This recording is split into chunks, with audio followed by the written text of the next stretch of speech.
आज हम जागो न्यूज़ चैनल के माध्यम से अलीगढ़ मंडल में ग्राम मलसई के पास बसे इस गुरुकुल के बारे में हम आपको अवगत कराएंगे। यहाँ पर काफ़ी दूर दूर से विद्यार्थी पढ़ने आते हैं और हम आज आपको विद्यार्थियों से और आचार्य जी से मुलाकात होगी। उससे पहले हम आपको यहाँ के गुरुकुल के जो वातावरण है, कितनी शुद्धता के साथ कितना अच्छा वृक्षारोपण है, हम आपको दिखाएंगे। जैसा कि आप देख पा रहे होंगे, इधर दिखाने की कोशिश करेंगे कि काफ़ी अच्छे अच्छे वृक्ष हैं, फलदार वृक्ष हैं और पुष्प भी हैं। यहाँ पर आप दिखा सकते हैं कि बहुत सारी जड़ी बूटियों के रूप में ये नीचे है, ये एक जड़ी बूटी होती है। ये जड़ी बूटी के रूप में इसका उपयोग किया जाता है विद्यार्थियों के लिए। और आगे हम दिखाते हैं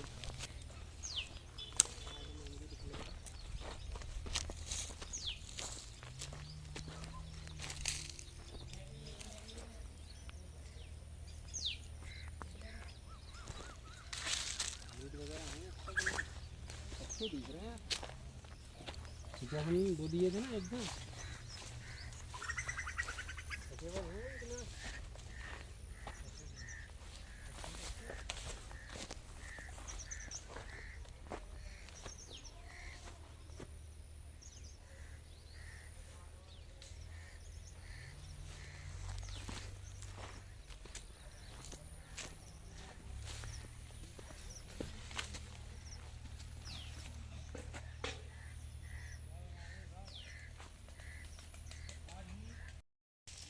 विद्यार्थियों को दिखाने के लिए हमारे गुरुकुल में आज हम दिखाते हैं आपको चंदन का वृक्ष भी है। मैं चाहूँगा कि राजू जी आगे आकर के, ये देखिए चंदन का वृक्ष है, बहुत अच्छा, जिससे कि बहुत अच्छी खुशबू आती है। अक्सर ये जंगलों में पाया जाता है, लेकिन गुरुकुल में विद्यार्थियों को पहचान बनाने के लिए एक वृक्ष की व्यवस्था की गई जो काफ़ी अच्छे से तरक्की कर रहा है।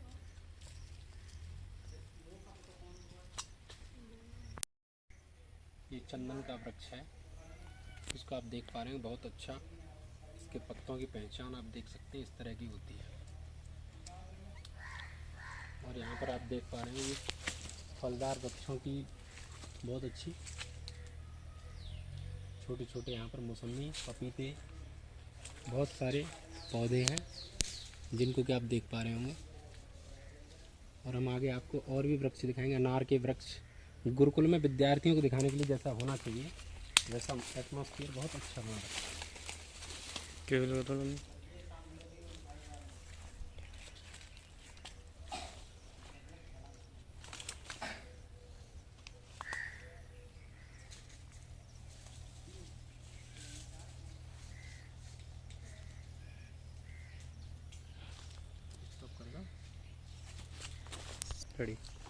हम आपके लिए अब ले जा रहे हैं जहाँ विद्यार्थी अपना अध्ययन कार्य कर रहे हैं।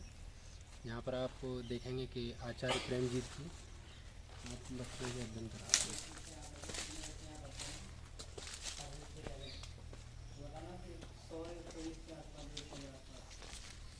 एक मिनट। यहाँ पर आप देख पा रहे हो विद्यार्थी सभी पंक्तिबद्ध होकर के पढ़ रहे हैं। आचार्य जी यहाँ पर बैठे हुए हैं और मैं आचार्य जी से कुछ प्रश्नों के माध्यम से आपको बताऊंगा कि गुरुकुल जो है वो कहाँ है, कैसा है, क्या व्यवस्था है। जागो न्यूज़ में प्रेमजीत जी आपका बहुत बहुत स्वागत है और मैं चाहूँगा कि अपने गुरुकुल के बारे में कुछ बताने की कृपा करें। ओम नमस्ते जी। आचार्य प्रेमजीत, गुरुकुल गंगेरी, अलीगढ़, उत्तर प्रदेश। ये गुरुकुल हमारा वर्तमान में चल रहा है। अलीगढ़ से 45 किलोमीटर की दूरी पर है, कासगंज से 18 किलोमीटर की दूरी पर है, अतरौली से लगभग 28 किलोमीटर की दूरी पर है। ये गंगेरी चौराहा, यहाँ से अंदर की तरफ आते हैं, वहाँ से कासगंज और गंगेरी को जो रास्ता जोड़ता है उसी बीच पर गुरुकुल स्थापित है। बहुत अच्छा बताया प्रेम जी। जैसा कि यहाँ पर बच्चे दिखाई दे रहे हैं, विद्यार्थी हैं, लगभग आपके यहाँ पर विद्यार्थी लगभग कितनी कितनी दूर से आते हैं और लगभग संख्या में कितने होंगे, और ज़रा ये भी बताने की कोशिश करें कि विद्यार्थियों को किस भाषा का ज्ञान दिया जाता है। देखिए, हमारे यहाँ क्षेत्रीय बच्चे कम रहते हैं, बाहर के विद्यार्थियों को ही ज़्यादा श्रेय दिया जाता है, जिससे उनके पठन पाठन की व्यवस्था अच्छी से रहे। क्योंकि यहाँ लोग माता पिता जो होते हैं, अभिभावक होते हैं, वो जल्दी से चले आते दूसरे तीसरे दिन। अभी हमारे यहाँ पर असम से विद्यार्थी थे, त्रिपुरा से थे और अन्य अन्य ज़िलों से थे, अन्य प्रदेशों से थे, मध्य प्रदेश से भी थे, आपके हरियाणा से भी आए हैं। और इस समय वर्तमान में अपने उत्तर प्रदेश के ही विद्यार्थी हैं, जो आपके पश्चिमी अलीगढ़ से जो पश्चिमी क्षेत्र अपना जो लगता है, खैर, जट्टारी और इधर आपका टैटी गाँव के पास तक, इधर आपके एटा, कासगंज, मरहची, इधर आसपास के क्षेत्र के दादों, सांकरा, अतरौली। और यहाँ विद्यार्थियों को पूर्ण रूप से संस्कृत का ही अध्ययन कराया जाता है। उसके साथ साथ अब कुछ परिवर्तन किया गया। पहले पूर्णतः आर्ष पाठ विधि से ही हम विद्यार्थियों को शिक्षा दीक्षा दिया करते थे। कुछ पाश्चात्य संस्कृति को देखते हुए कि जो ना हमारे विद्यार्थी पीछे रह जाएंगे, उसको देखते हुए मैथ, साइंस, इंग्लिश, इस पर भी हमने जोर दिया है और आगे विद्यार्थियों को पढ़ा रहे हैं उसके लिए। रंजू जी, आपने बहुत अच्छा बताया। बच्चों के लिए मातृभाषा पर विशेष बल दिया जाता है, जो कि कहा जाता है कि जो संस्कृत है वो सभी भाषाओं की जननी है। तो विद्यार्थियों को विशेषकर संस्कृत भाषा पर बल दिया जाता है। और मैं एक बात पूछना चाहूँगा आपसे कि जैसा कि यहाँ पर मैं देख रहा हूँ जो संविदा बनी हुई है, विद्यार्थी को जीवनचर्या में किस तरह का इसका प्रभाव है, इसका प्रयोग क्या है और विद्यार्थी इसका प्रयोग कब कब करते हैं। जैसा स्वतंत्रता दिवस पर आपने विद्यार्थियों के लिए कुछ कार्यक्रम भी कराए होंगे, कुछ बच्चों को बताया होगा, तो जिस पर आपके क्या विचार हैं? हमारे यहाँ की जो विद्यार्थियों की दिनचर्या रहती है, प्रातःकालीन 4 बजे से लेकर के और शाम 9:30 बजे इनका शयन हो जाता है। प्रातःकाल से जागरण होता है, उसके बाद में शौच आदि मंत्र पाठ करके शौच आदि से निवृत्त होकर के व्यायाम नैतिक जो दिनचर्या है उसको करने के बाद में फिर संध्या वंदन, हवन यज्ञ होने के पश्चात प्रातराश और उसके पश्चात अपना अध्ययन 8 साढ़े 8 बजे से अपना अध्ययन प्रारंभ हो जाता है 12 बजे तक। इसके बाद में भोजन होता है, भोजन के पश्चात विश्राम 2 घंटे का, और विश्राम के बाद में पुनः से क्लासें प्रारंभ हो जाती हैं। फिर 1 घंटे ब्रह्मचारियों से यहाँ पर श्रमदान लिया जाता है, जिससे कि इनका शरीर स्वस्थ बना रहे और ये इनकी रुचि रहे इन चीज़ों में। जब विद्यार्थी अच्छी तरह कार्यों में रुचि रखता है तो पढ़ाई में भी उसकी रुचि आगे बढ़ती है। इस उद्देश्य से उनको कार्य में यहाँ लगाया जाता है। कार्य की कोई विशेष आवश्यकता नहीं है, लेकिन उनकी रुचि को बढ़ाने के लिए यहाँ पर उनसे 1 घंटे का हम श्रमदान, जैसे कि वो पेड़ पौधों में पानी देना है, पेड़ों की जो ना जो छोटे छोटे वृक्ष हैं लगाए हुए हैं, उनकी देखभाल भी करने के लिए ये व्यवस्था यहाँ पर रहती है। जी प्रेम जी, जैसा कि आपके इसमें गुरुकुल में जब मैंने प्रवेश किया तो मैंने देखा था कि यहाँ पर गौ पालन पर बल दिया जाता है। तो मैं चाहूँगा कि गौ पालन पर और गौ माता के बारे में आपकी क्या विचारधारा है, और जो विद्यार्थियों के लिए आपका एक योग पर भी बल है। मैं चाहूँगा कि दोनों के बारे में आप अपनी विचारधारा जो है उसको आप बताने की कोशिश करें। देखिए, हमारा गौ माता से प्राचीन और बहुत ही, जैसे कहते हैं ना, माता पिता का एक संबंध होता है बच्चे के साथ में, इसी तरह से जो ना गाय माता का, गाय का और जो ना ऋषि परंपरा का बहुत ही अपना, क्योंकि वहाँ पर क्या है, गौ माता, गाय से ही जो ना सब कुछ है। गाय हमारा औषधियों का भंडार है। गौ माता का जो दूध होता है वो अमृत के समान होता है। उसकी जो सूर्य केतु नाम की नाड़ी होती है उसमें स्वर्ण तत्व पाया जाता है, जो हमारे शरीर के लिए विशेष लाभदायक होता है। और उसका जो घृत है वो एक एक बूंद नासिका में डालने से, जो जिन व्यक्तियों को पैरालिसिस की शिकायत रहती है उनको आप 3 दिन डलवाए, 3 दिन में उनका पैरालिसिस ख़त्म हो जाएगा जड़ से। ठीक है। और ये तो आपकी गौशाला की रही। गौशाला में विद्यार्थियों से भी हम जो ना कार्य कराते हैं, और एक सेवक हैं वो भी कार्य करते हैं गौशाला में। इस समय गौशाला में 8-10 गाय हैं इस समय, बछड़े और उनको मिला करके। गुरुकुल की जो गौशाला की व्यवस्था होती है, भूषा की गुरुकुल की भूमि से हो जाती है। कुछ लोगों से सहयोग करते हैं, मांगते हैं, उन लोगों से सहयोग के द्वारा ये गौशाला का भी वो चलता है। आप योग के बारे में आप क्या कहना चाहेंगे, जरा उस पर भी थोड़ा, और विद्यार्थियों के जीवन में योग की क्या महत्व है, जीवन किस तरह से उपयोगी सिद्ध है, उसके बारे में थोड़ा सा और बताने की कोशिश करें। महर्षि पतंजलि ने कहा है योग चित्तवृत्ति निरोध। योग दर्शन का दूसरा सूत्र है। कहते हैं कि चित्त की वृत्तियाँ विद्यार्थियों के जीवन में बहुत ही इधर उधर की बातें आती रहती हैं। विद्यार्थी एक दूसरे से लड़ते झगड़ते हैं, लेकिन जो है ना, इन सारी चीज़ों को देखते हुए हम यहाँ विद्यार्थियों को सुबह प्रातःकालीन जागरण कराने के पश्चात इनको 1 घंटा योग क्रिया इसलिए कराते हैं कि इनकी जो बुद्धि लब्धि है ना, वो विशेष और तीव्र हो। क्योंकि आजकल लोग क्या है कि विद्यार्थियों को बुद्धि बढ़ाने के लिए बहुत बहुत टॉनिक चल रहे हैं, बहुत सारी जो ना औषधियाँ लेते हैं, लेकिन हम क्या करते हैं, हमारे यहाँ पर जो ओम का उच्चारण है, ओम के जाप करने से लंबा गहरा श्वास भर के उसमें ओम का जाप करते हैं, तो उससे क्या होता है, बुद्धि लब्धि ना बहुत तीव्र हो जाती है विद्यार्थी की। ये योग से योगासन प्राणायाम इन सारी चीज़ों को हम लोग यहाँ पर दिनचर्या में कराते हैं, तो इनकी बुद्धि, जैसे बच्चे 2 महीने बाद ही बच्चों में परिवर्तन आने लगता है। हमने इस चीज़ पर बहुत अच्छा यहाँ पे प्रैक्टिकल किया है और अनुभव भी किया है। जो बच्चे वहाँ से घर से आते हैं उनके पहले के चेहरे भी जो ना वैसे होते हैं, और यहाँ पर आकर चेहरा एकदम चमक जाता है। योग में एक वो अद्भुत शक्ति है कि उनके चेहरों पर चमक आने लगती है। और आप देख ही रहे विद्यार्थियों को इस समय यह किस प्रकार की आप चेहरे पे चमक है, और कोई साबुन नहीं लगाते, कोई साबुन नहीं, कोई तेल नहीं। और आप देख रहे हैं कि जो विद्यालय में बच्चे जाते हैं उनके चेहरे पे साबुन अलग होगा, क्रीम अलग होगी, तो ये तेल अलग होगा। इनकी विद्यार्थियों के हमारे यहाँ पर किसी भी तेल का प्रयोग नहीं होता है, किसी भी साबुन का प्रयोग नहीं होता है, केवल वस्त्र धोने के लिए साबुन का प्रयोग करते हैं। और पूर्णतः से हम चाहते हैं कि यहाँ स्वदेशी को ही हम अपना करके अपने जीवन को उच्च और सरल बनाएं, ऐसी अपनी भावना रहती है। ये बहुत अच्छा बताया आपने। मैं चाहूँगा कि 1-2 विद्यार्थी से हम कुछ पूछना चाहेंगे। कौन बता सकता है, कोई 1-2 विद्यार्थी से? हाँ, विद्यार्थियों से श्लोक सुनवाएंगे, ब्रजेश जी खड़े हो जाएंगे। मैं आपको चालू बंद है। मैं आपको ब्रजेश नाम से विद्यार्थी हैं जो कि गुरुकुल में अपने अध्यापन कार्य के लिए आए हुए हैं। मैं इनसे पूछना चाहूँगा, ज़रा पास में मेरे करीब आए। आपका नाम क्या है? ब्रह्मचारी ब्रजेश आर्य।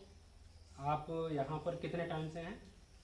हम करीब 1.5 साल। 1.5 साल। कौन सी क्लास में पढ़ते हैं?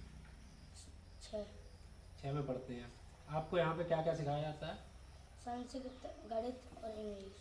अच्छा, संस्कृत में आपको क्या अच्छा लगता है? कुछ आपको याद हो वो सुनाइए, कोई श्लोक वगैरह। ओम विश्वानि देव सवितर्दुरितानि पराशुभ यद्भद्रम तन्न आशुभ।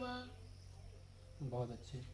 यहाँ पर विद्यार्थियों की संस्कृत भाषा पर जिस तरह से बल दिया है उस तरह से बहुत अच्छा प्रदर्शन है, और मैं ऐसे ही चाहूँगा कि गुरुकुल में आगामी ऐसे ही विद्यार्थियों को लिए विशेष बल दिया जाए, और आगे फिर से मुलाकात करेंगे। और हम गुरुकुल की कुछ चीज़ें और हैं जिनको कि दिखाने की कोशिश करेंगे कि विद्यालय में क्या क्या व्यवस्था है गुरुकुल के अंदर। रणजीत जी के लिए बहुत बहुत धन्यवाद समय देने के लिए। जागो न्यूज़ की तरफ से बहुत बहुत धन्यवाद, आभार। विद्यार्थियों के लिए आवासीय रूप से कई कमरे बने हुए हैं, जैसा कि आप देख पा रहे हो। कई कमरे लाइन से बने हुए हैं जिसमें कि विद्यार्थी आराम से, और उनको लेटने के लिए तख्त वगैरह की व्यवस्था है जिसमें कि विद्यार्थी आराम से शयन क्रिया कर सकते हैं। विद्यालय में बहुत अच्छी व्यवस्था है गुरुकुल में। हमारे बीच में आचार्य भी आते हैं, आचार्य जी से भी आपको मुलाकात कराएंगे, और हम उनसे भी कुछ चंद बातों के माध्यम से जानकारी लेना चाहेंगे थोड़ी देर में। अभी आचार्य जी हैं, आपसे दोबारा मुलाकात उस दिन के बाद अब हो पा रही है। आपका शुभ नाम क्या है? मैं तो भूल गया। आचार्य गंगा। मैं आपके लिए मुलाकात करा रहा हूँ। इस गुरुकुल के मुख्यालय को संचालित करने के लिए मुख्य अहम भूमिका निभाने वाले श्री, आपका शुभ नाम? मेरा नाम आचार्य गंगाधर आर्य है। आप यहाँ पर लगभग गुरुकुल में कितने वर्ष से सेवा दे रहे हैं? जी 18 वर्ष से। 18 वर्ष से सेवा दे रहे हैं, और गुरुकुल में काफ़ी अच्छे तन मन से कार्य करते हैं। और यहाँ से काफ़ी विद्यार्थी यहाँ से पढ़ के जा चुके हैं। और मैं चाहूँगा कि जो विद्यार्थी यहाँ से पढ़ के गए उनके बारे में कुछ बताने। हमारे मध्य में दूर दूर से आकर के ब्रह्मचारी पढ़े हैं यहाँ पर। कुछ ब्रह्मचारी फिरोजाबाद से पढ़े हैं, कुछ ब्रह्मचारी खैर इगलास से आके पढ़े हैं यहाँ पर, कुछ ब्रह्मचारी हमारे यहाँ राजस्थान से और कुछ हरियाणा से भी आकर के पढ़े हैं। उधर 7 ब्रह्मचारी हमारे यहाँ कोकराझार डिस्ट्रिक्ट आसाम से भी पढ़े हैं छात्र। तो ये लंबा समय से हम यहाँ शिक्षा सेवा कर रहे हैं और गुरुकुल में बच्चों के लिए भोजन की, आवास की स्वयं हम व्यवस्था करते रहे, कमरे आदि की। और अपने यहाँ रहने का मार्ग, यहाँ कोई वृक्ष नहीं था। समस्त वृक्ष हमने कुछ लकड़ी से संबंधित, ईंधन संबंधित वृक्ष जैसे फुलवाड़ी आदि भी, फलदार वृक्ष भी हमने बहुत सारे लगाए हैं और निरंतर सेवा दे रहे हैं। उधर हमारा जो एक विश्वास है, हमारी श्रद्धा है स्वामी विवेकानंद के प्रति है, जिन्होंने इस भारतवर्ष को पुनः से अपनी संस्कृति, सभ्यता की ओर ले जाने का एक सार्थक प्रयास किया, अपना बलिदान भी दिया। तो हम उसी रास्ते पर, उसी मार्ग पर काम कर रहे हैं। हमें आशा है कि हमारा देश पुनः प्राचीन अपनी संस्कृति को पाकर के गौरवान्वित होगा और यह देश फिर फल फूलेगा और विश्व में गुरु की संज्ञा प्राप्त करेगा। जी, मैं एक बात और आपसे जानना चाहूँगा कि जैसा कि आपका योगदान है जी, इसी तरह से जैसे यहाँ पर ब्रह्मचारी बहुत हैं, जी जी, तो यहाँ पर आपके साथ में कितने आचार्य और सहयोग प्रदान कर रहे हैं? मेरे साथ में ब्रह्मचारी एक आचार्य के रूप में वीर विनायक जी हैं और ब्रह्मचारी प्रेमजीत आर्य हैं जो निरंतर सेवा दे रहे हैं, और ब्रह्मचारी वरुण भी हैं, हमारे ब्रह्मचारी हैं वो, जो हमारा साथ दे रहे हैं। तो ऐसे 4-5 विद्यार्थी हमारे बीच में साथ दे रहे हैं। जी, बहुत बहुत अच्छा बताया। आचार्य जी का योगदान बहुत अच्छा है। भाषाओं के साथ साथ मैंने एक चीज़ और देखा है कि संगीत विद्या का भी काफ़ी रुचि रखते हैं और विद्यार्थियों को संगीत विद्या भी देते हैं। मैं पहले भी आया था तो मैं देख रहा था कि यहाँ पर काफ़ी इंस्ट्रूमेंट रख रखे हैं और विद्यार्थियों को संगीत की देते। संगीत के क्षेत्र में मैं चाहूँगा कि 2 शब्दों के माध्यम से मैं बताने की कोशिश करें कि विद्यार्थियों को कैसे कैसे क्या। सृष्टि रचाने वाले कितना महान है तू, दाता दया के सागर, प्राणों का प्राण है तू। चंदा बनाया तूने, सूरज बनाया तूने, तारों को रोशनी दी, नभ को सजाया तूने। सब कुछ बनाया तूने, परिला मकान है तू, दाता दया के सागर, प्राणों का प्राण है तू। वे मोल बैठ पक्षी तुझको ही भज रहे हैं, वे मोल बैठ पक्षी तुझको ही भज रहे हैं। ऊंचे पहाड़ टीले दुल्हन से सज रहे हैं, नगमे से बज रहे हैं, मीठी सी तान है तू, दाता दया के सागर, प्राणों का प्राण है तू। तो ब्रह्मचारियों को बहुत सारी हम संगीत विद्या, ईश्वर भक्ति, देशभक्ति गीत और सामाजिक और अनेकों प्रकार की समाज में प्रचलित जो बुराइयां हैं, तो व्याप्त समाज में बहुत सारा अंधविश्वास है, उसके माध्यम से भी ब्रह्मचारियों को समय समय पर हम संगीत विद्या के माध्यम से उनको लाभान्वित करते हैं। और हमारा प्रयास है कि यह हमारी परंपरा जो सदैव एक सेवा भाव के रूप में देखी जाती है। और एक मनु महाराज ने बहुत अच्छा हमें श्लोक दे करके समझाने का प्रयास किया है। एतद् देश प्रसूतस्य सकाशद अग्र जन्मनः स्वम सम चरित्रम शिक्षेरन पृथिव्या सर्वमानवः। अर्थात हमारे देश से विश्व के लोग नीति की, राजनीति की, विज्ञान की शिक्षा लेकर के और पूरे विश्व को आलोकित करते थे, ऐसा मनु महाराज ने भी लिखा है। वास्तविकता में आपके कंठ में माँ सरस्वती का आशीर्वाद है और आप संगीत का प्रवाह बहुत अच्छा है, आपकी आवाज़ में बहुत अच्छा सुरीलापन है। और मैं चाहूँगा कि भविष्य में भी विद्यार्थियों को इसी तरह से अपनी भारतीय संस्कृति को, हिंदी की मातृभाषा को, सभी भाषाओं की जननी संस्कृत को आप बढ़ावा इसी तरह देते रहें। और जागो न्यूज़ आपका बहुत बहुत धन्यवाद करता है, बहुत बहुत स्वागत करता है। और हम फिर से इस गुरुकुल को बढ़ावा देने के लिए जागो न्यूज़ के माध्यम से हम पुनः फिर पधारेंगे। मैं जागो न्यूज़ से आए हुए अतिथि महोदय को मैं सादर वंदन करता हूं और हमें सहयोग, हमारे प्रति आपकी जो श्रद्धा है और आपकी जो आस्था है, आपका सहयोग सदैव हम इसे स्वीकार करते हुए ईश्वर से प्रार्थना करते हैं, प्रभु सबके जीवन में एक उज्जवल भविष्य की हम कामना करते हैं और सदैव को सुख और शांति दे परमात्मा।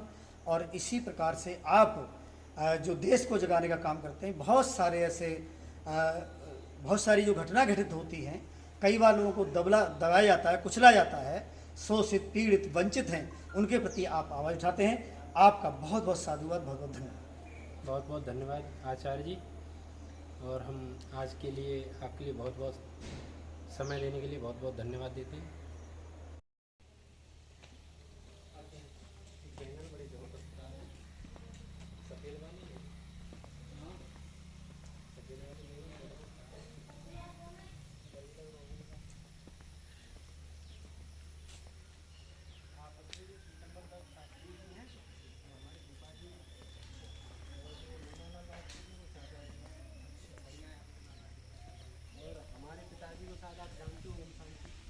हाँ हाँ जान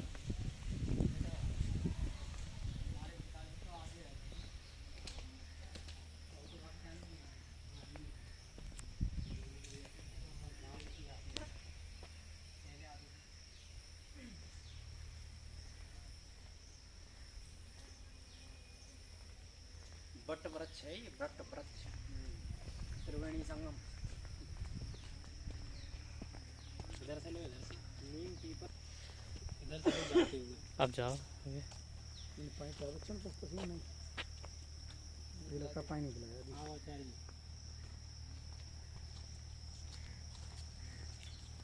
अब भी चलो। हाँ, आप भी आओ।